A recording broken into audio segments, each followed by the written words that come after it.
இன்றைய நாளுக்கான வேத வாசிப்பு சங்கீதம் 1ஆம் அதிகாரம் வசனம் 1 முதல் 6 முடிய. சங்கீதம் 1. துன்மார்க்கருடைய ஆலோசனையில் நடவாமலும் பாவிகளுடைய வழியில் நில்லாமலும் பரியாசக்காரர் உட்காரும் இடத்தில் உட்காராமலும். 2ஆம் வசனம். கர்த்தருடைய வேதத்தில் பிரியமாயிருந்து இரவும் பகலும் அவருடைய வேதத்தில் தியானமாயிருக்கிற மனுஷன் பாக்கியவான். 3ஆம் வசனம். அவன் நீர்க்கால்களின் ஓரமாய் நடப்பட்டு தன் காலத்தில் தன் கனியை தந்து இலையுதிராதிருக்கிற மரத்தைப் போல் இருப்பான்.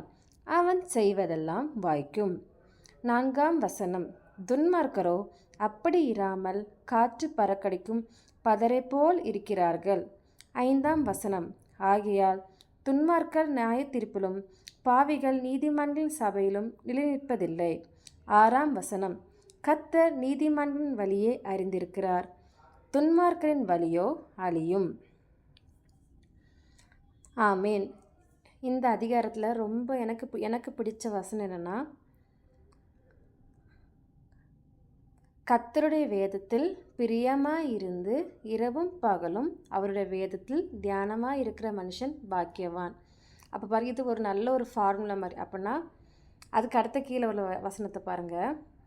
அவன் நீர்க்காலில் ஓரமாய் நடப்பட்டு தன் காலத்தில் தன் கனியை தந்து இலையுதிராதிருக்கிற மரத்தை போல் இருப்பான்.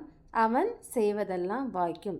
அப்போது நம்ம செய்வதெல்லாம் வாய்க்கணும்னா, நம்ம இலையுதிராதிர மரத்தை போல் இருக்கணும்னா, அதுக்கு செகண்ட் வசனத்தில் இருக்கிற மாதிரி கர்த்தருடைய வேதத்தை நீங்கள் இரவும் பகலும் நம்ம தியானிக்க தொடங்கிட்டோனாலே நம்ம செய்வதெல்லாத்தையும் அவர் வாய்க்க பண்ணுவார்.